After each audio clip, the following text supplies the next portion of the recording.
I'm rebuilding the whole region of Kanto, and I tried to make the clips as satisfying possible so that you guys can sit down, watch the video and relax. I'll try to explain what my thought process was and why I did some of the things. So it started off as me just wanting to build Pallet Town, and I chose the best version of it, which is not the version of Fire Red, which later will actually be more accurate. But I chose to keep this start area either way. All the houses you see will all have interiors. It's fully finished. When I started making reels on Instagram, it got a lot of traction, so I chose to actually rebuild the whole map. So this is Route 1, which connects to Viridian City. I made a lot of assets such as trees, parts of the cliffs, counted everything to be as accurate possible, which was a hard task to do because I chose to do a 7x7 grid for the trees, and in game a tree is a 2x2.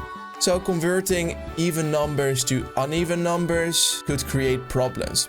Because imagine having one block in a game, it would translate to 3.5 in Minecraft, which is not possible. So sometimes I had to count it as 4 and the other time as 3 to make it still accurate. So Viridian City was actually the first real challenge because it really started to have like different elevations and a lot of different patterns. And since I started building the interiors in the actual buildings, I had to make the builds a bit bigger. Little did I know that later it would cause problems. Because obviously there's some builds that have very large interiors but are pretty small on the map. So I changed that to command blocks teleporting you underground to the interiors of the buildings. So that way we wouldn't waste any of the details and keep it on scale as well. This is really important for the immersion. Viridian Forest being the first good example, because it's clearly impossible to fit it in between the two tunnels. Since in the game you cannot see the roof of Viridian Forest, it was the first time I started using my imagination. I wanted to build a tree scaled up to cover up the sky, and I add a lot of block lights to keep it a bit dark. Because I'm pretty sure they wanted to make Viridian Forest a bit spooky, with all the insects attacking you all the time. Also the music is a bit scary too. Just so you know, you can support my work via my Patreon.